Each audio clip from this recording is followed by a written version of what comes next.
my name is Adrian Orozco Blair, yeah, graduate of the somatic program in CIS 2016. In CIS, at CIS, I actually entered the drama therapy program first, and I did that for a year, and then I switched over to the somatic program and graduated from there in 2016.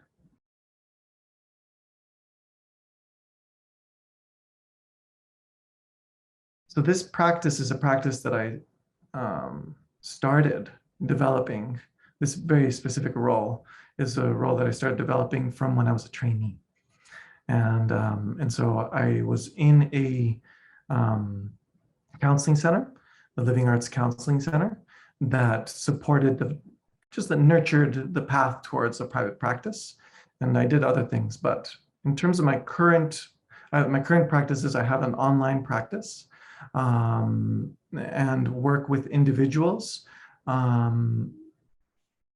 adults, all ages, and some youth, mostly teens, helping almost like transitional age youth that are discovering themselves as individuals and coming out into the world. And so I help, those different ages, and then that with the youth. And I help people around various issues, including trauma, healing trauma, dealing with issues of depression, anxiety, life transitions. I help people in some ways. Other ways that I like to describe this is that I help people to discover and celebrate their uniqueness. And so there is part of the healing process that I believe that is about respecting your uniqueness. And the more that you get to know exactly who you are, and you're able to come out into the world and meet the world in your own nature. And so I do that with my clients. I help them resolve issues of depression, anxiety, grief. Grief is something that's very close to me from my upbringing and experiences that I had. And so I help people with these in these different areas, as well as with issues of spirituality, where people want to discover their personal spirituality as it relates to issues of mental health and ways that they are trying to make sense of life transitions and opening up to different parts of their life.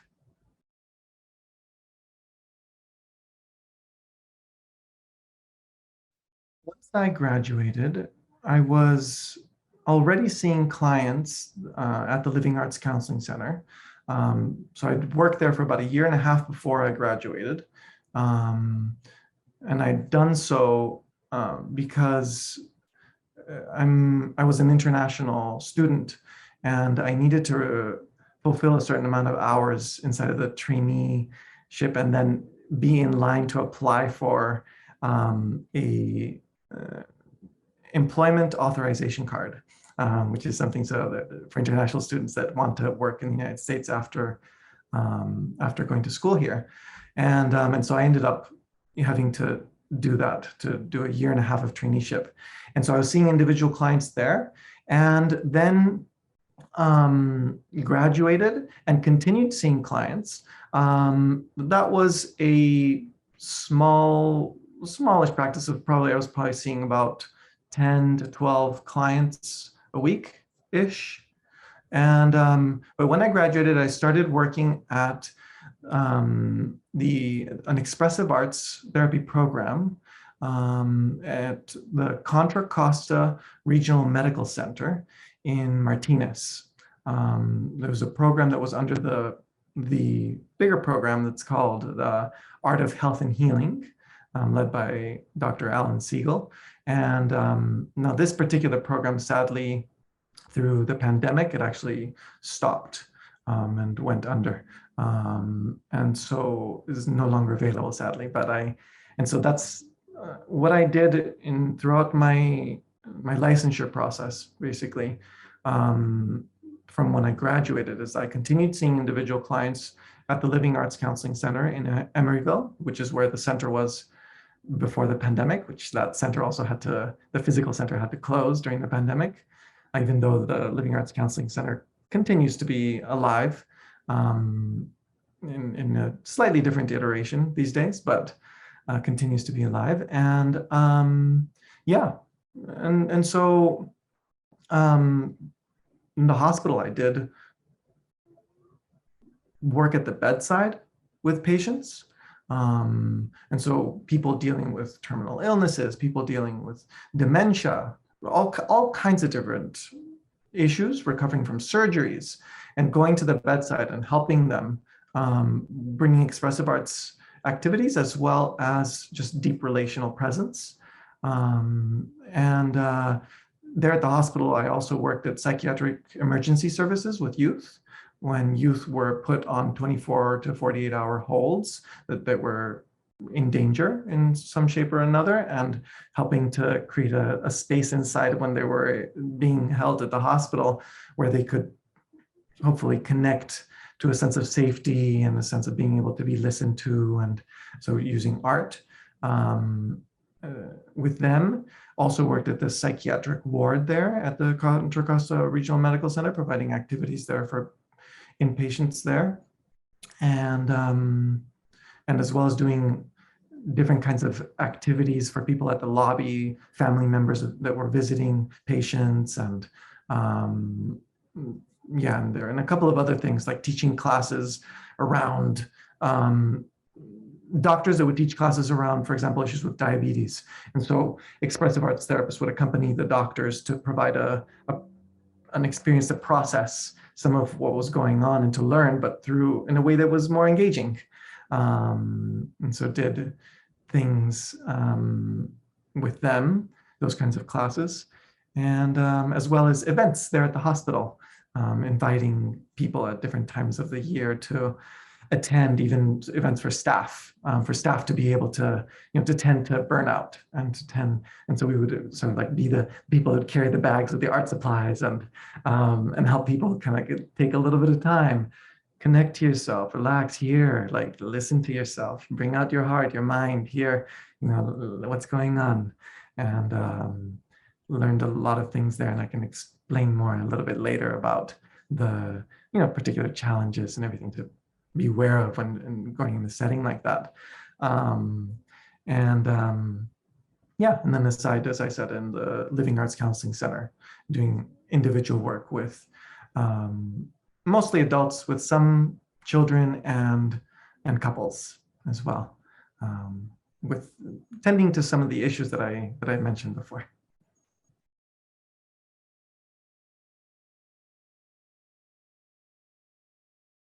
From June of 2016 to December of 2020, so 4.5 years. And I'd actually completed my hours in 2019, sometime I think in the fall of 2019.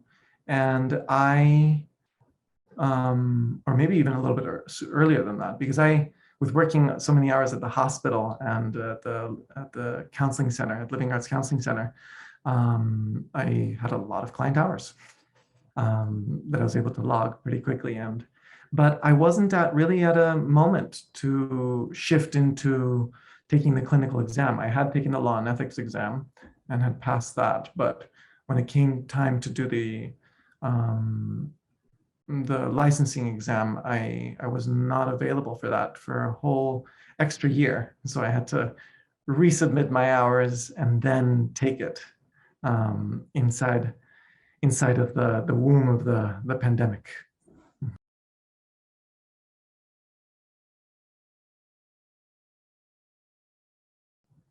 So to give a little bit of context, I'm someone who learns mostly through experience, mostly through face-to-face engagement, and listening very intently in classes and asking questions, and less so through reading.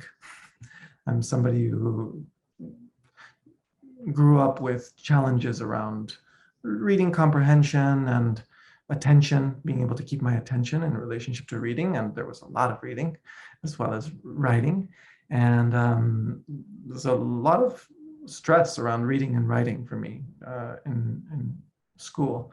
But given that CIS had so much experiential qualities, this was a good school for me to attend. I got to experience, so many different modalities, different kinds of experientials. And so in terms of how is it that I was helped,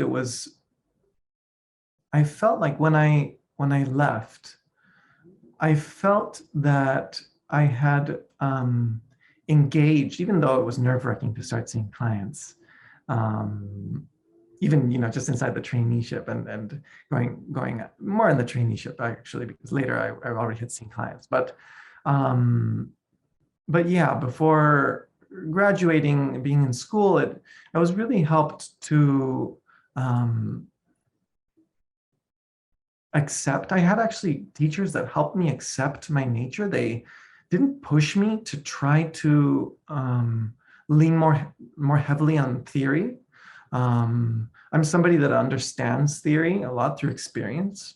And so there are people that would geek out on theory and talk about all these things and everything. And many times I felt kind of left out of conversations because I hadn't been able to ingest as much information as other people. And but there was something that I was bringing and that I felt it was reflected to me by my teachers and also my classmates, which is my vulnerability. I come to places and spaces with an open heart and an open mind, and I choose to bring that out. And then I reap the benefits of being able to learn very deeply in that way, as well as to make deep relationship and connection with the people around me. And in that deep relationship, there's so much learning that happens. And so I want to encourage, people to respect their own uniquenesses and not to blow parts of, the learning process off or what it is being suggested, but definitely listen to your uniqueness and what your strengths are, right? Because the more you're able to do that and you're really able to hone inside of yourself, then when you're going through the process, there are going to be many things that are going to be asked of you. There are going to be moments in which you're going to be asked to be vulnerable, right? In ways that you don't really, and maybe that you've experienced already. And so there's that you don't feel safe in the moment, and so there was an openness in the relationships between the teachers and myself and my classmates, that I was able to understand this and hold the uniqueness of who it is that I am, and be able to go on to beyond graduation with a sense of trust with myself, that I didn't have to know everything, but that I could trust that I had my own flavor, my own unique flavor. Because in the process of saying, oh my goodness, I'm gonna be a therapist, I'm gonna do, I'm gonna go out and there's a great sense of responsibility that comes with that. And there can be a tendency towards, what does it mean to be a responsible therapist? And it's a good question to ask. But if you don't respect yourself, if you don't start by respecting who you are, you're starting on very wobbly ground that only gets wobblier, because there is so much information out there that you will always be able to learn. Always. There's always going to be more. So it's very important, just from my perspective. And I was given the space inside of school to do that, to reflect on myself, to be unique about the way that I expressed myself. Even the way that when I graduated, my graduating project, my presentation, I actually did like a theatrical enactment as part of my graduation, because I had this background with drama therapy and I wanted to integrate part of what I had learned. And doing that, bringing that out, it's like it gave me the sense of, I need to, even though I'm graduating from the somatic program, like there's this flexibility of discover who you are and go out into the world, and be you. And so that's one of the main ways I would say that I benefited from my time at CIS, that, post towards seeing clients after graduating.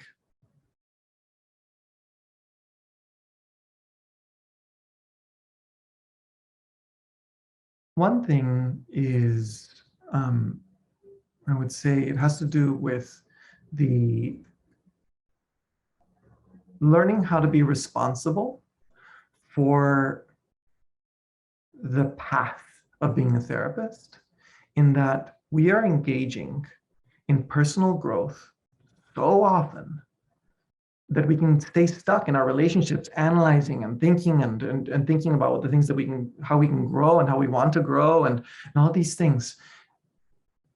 Being being cooked in the oven of being in grad school for therapy, then go out into the world, and all of that cooking, essentially, you know, there's like this sense of you're growing, and in the growing, all kinds of uncomfortable things come up. So personal life in unfolding into a new career can be full of transitions, in and out of relationships, jobs in and out, moving places. There's a dynamicism that comes with being focused on personal growth, that on the one hand, if we're not responsible for our growth, then we feel the pressure because we're not being able to digest the work with our clients.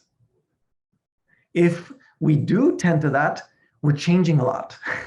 And we may change more than some of the people around us, and people from other careers, partners, you know, there's a lot of dynamicism.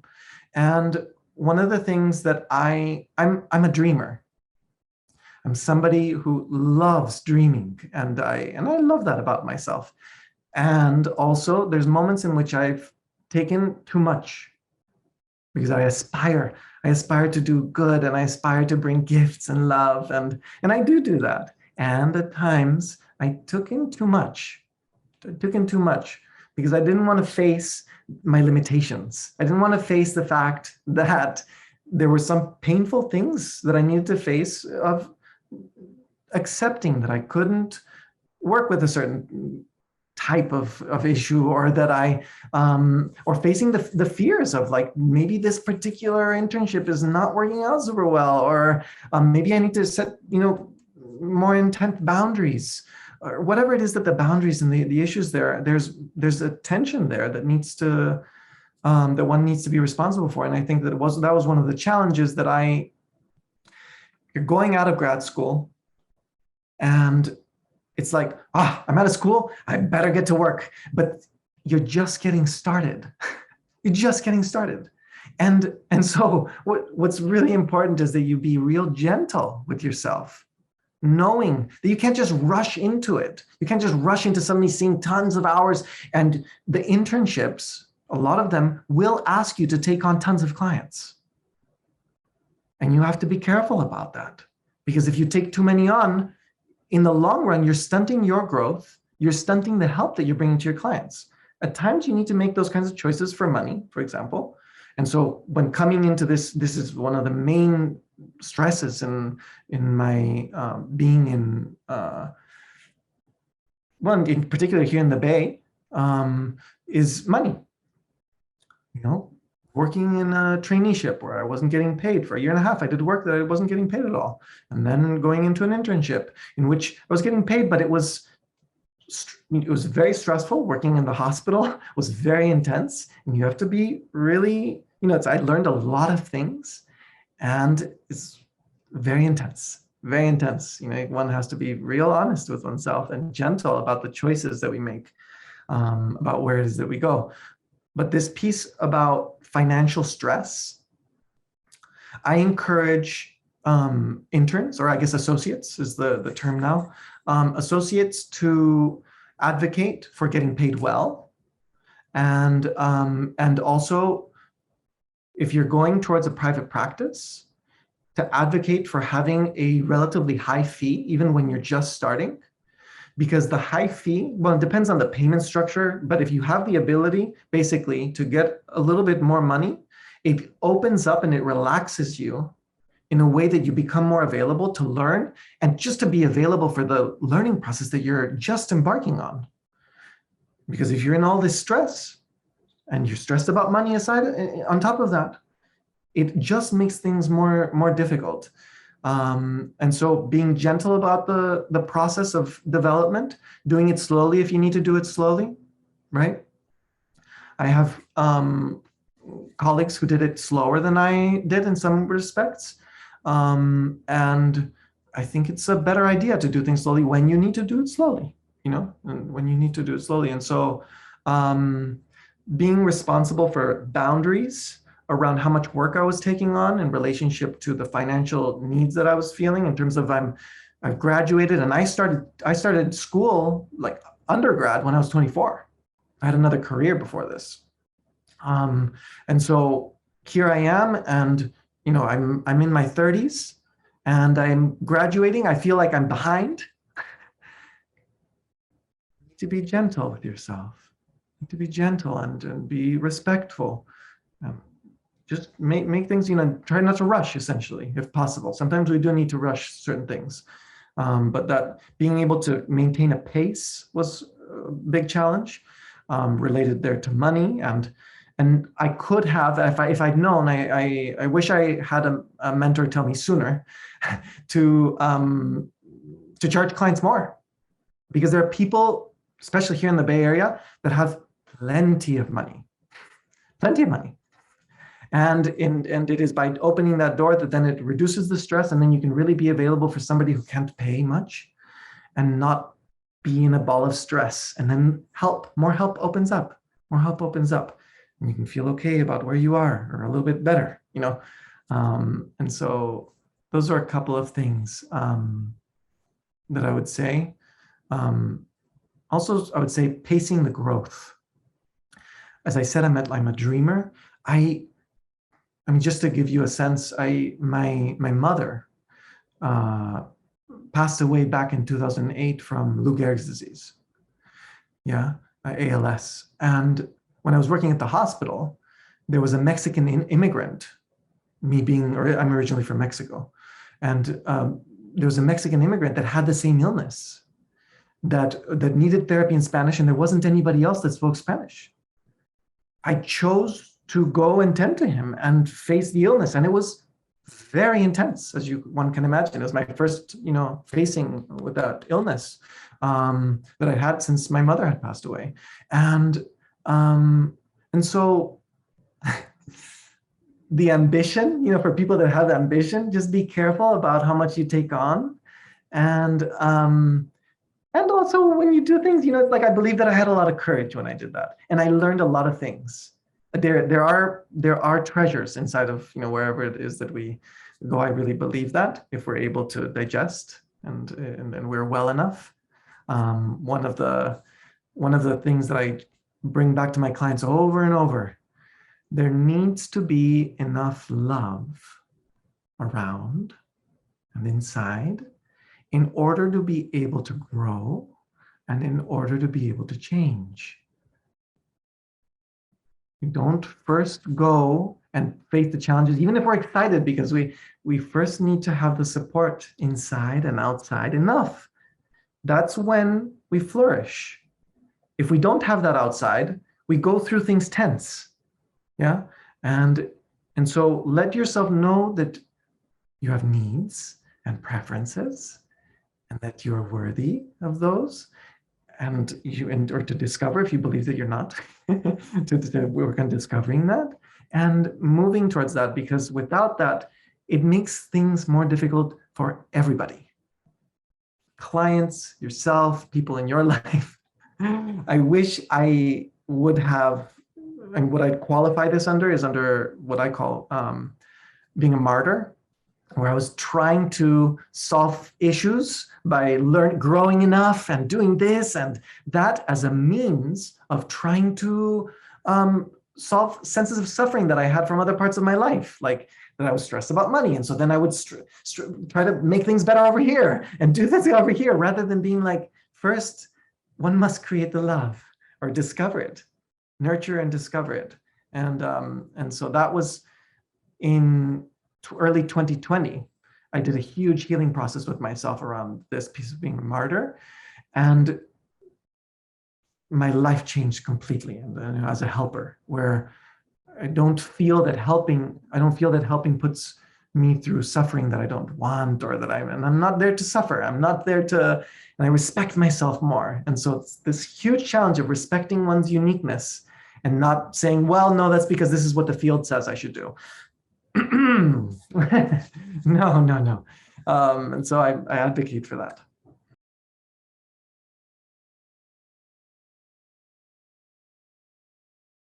In line with what it is that I've shared,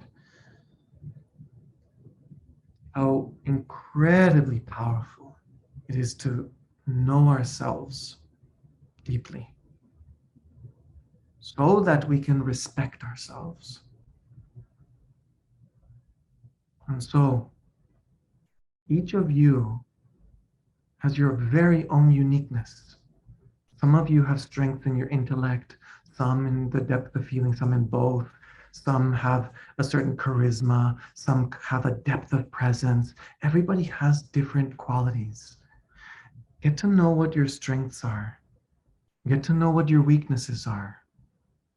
And allow yourself to find theories and practices, different kinds of protocols, and that complement you in a way that feels good.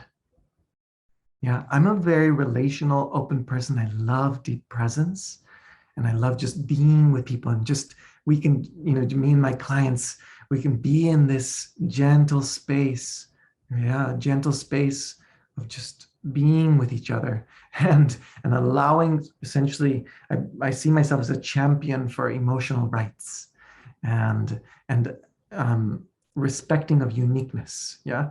And so a lot of that has to do with accepting that I don't need to be doing stuff all the time. I used to be like, it's like, I'm not doing enough. I'm not doing enough. I'm not doing enough. And it's like, no, Adrian, remember who you are. Remember who you are. You don't have to be everybody. And you might hear of a particular protocol or a particular technique or some kind of theory or something that is like the hit, the one that is like, you would not believe that this, EMDR, changing people's lives like this, changing people, for some people that's not right. And you got to listen to yourself. And so now, ironically, being somebody who's so fluid as myself, I went and I trained in EMDR, and EMDR is such a structured protocol that it helped me like unfold myself, as the flower that I am. I was like, whoosh, with all the structure that EMDR invites. I was invited to be more direct with my clients in ways that I was challenged. But it was the right time for me to do that. I didn't do that until I'd been seeing clients for nearly 5 years. Listen to yourself and know that there is a right time and right place for certain things, even if it might be in a few years. And so try to not rush. So when we respect our organicity, uniqueness of our own unfoldment, your relationship to all these things, as you're going to have to be making so many choices. People, you might be in an internship that they're asking you to take a certain kind of client, and you need to know whether to say yes or no, or to have the discipline. If you're going to be going into an associateship where you're going to be asked to take on a lot, how important it is to be able to learn how to say no without feeling like you're going to lose your job, or whatever it is. And so taking care, being gentle, talk to people. If you want to reach out to me, reach out to me. I'm very happy to support. I love supporting people. I'll talk to you for free on the phone. And just support. Learn to support and listen to yourself, and so that you can make the choices. You're gonna have to make so many choices about when you're gonna take certain exams and when you're going to, and how you're gonna get certain hours. What if you're gonna push somewhere or not, and how that the work that you're doing relates to the transition that you're having in your family or whatever it is. There's so many choices. And so, yes, this is my this piece that is important for me, and that I imagine will be valuable for for people of respecting your uniqueness and being courageous to come out as yourself. Really come out as yourself and challenge the field. Challenge the field, even though you're new. Challenge the field and be humble. Learn, but challenge with your uniqueness. Yeah.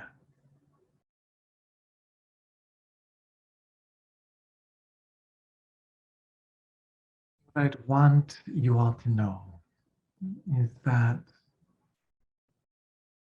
my heart is warmed by the thought that all of you, they're out there on the path, investing so much of your energy and yourselves to helping. Yeah. And there is much from my experience, from my colleagues, all the supervision, all the groups that I've been in, all kinds of experiences.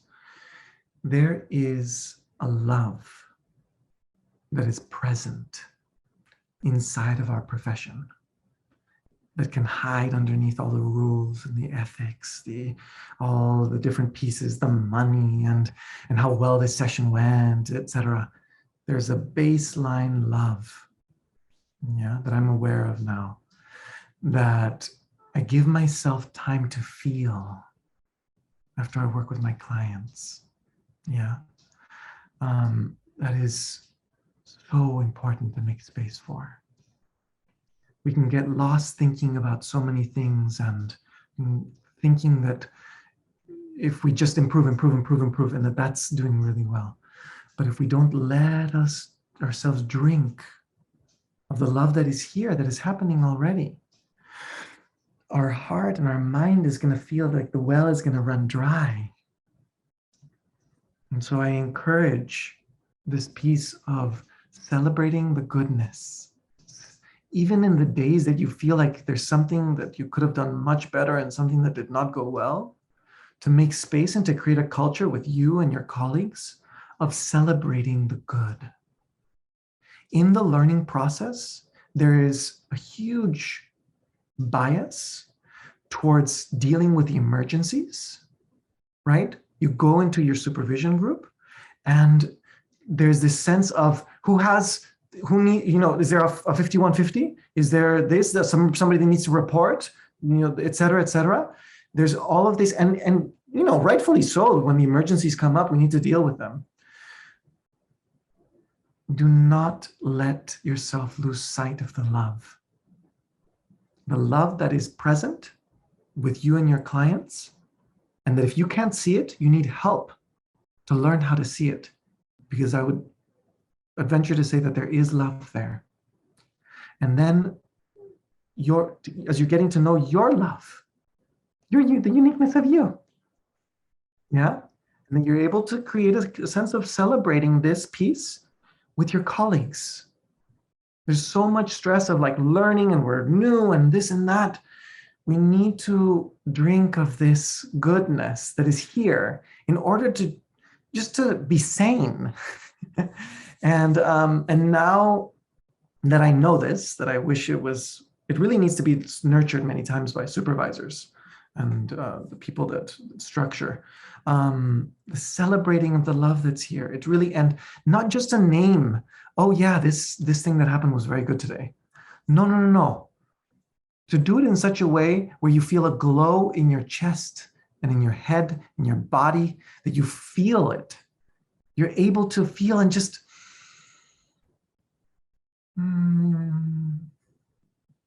there's something really precious. It's like breathing. To be able to go there, it's like breathing in the helping profession.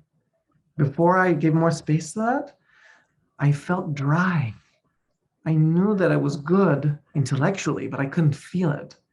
Nowadays, like I have moments that I highlight and I will do this. I'll finish my session, like end the session.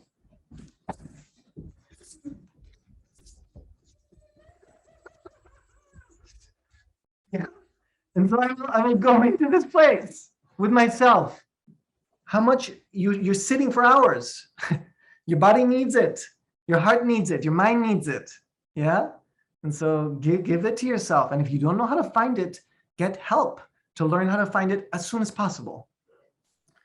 And so I would just nurture that piece and that, yes, trust yourselves, trust your uniqueness. And I wish you a path with more and more love and less pain.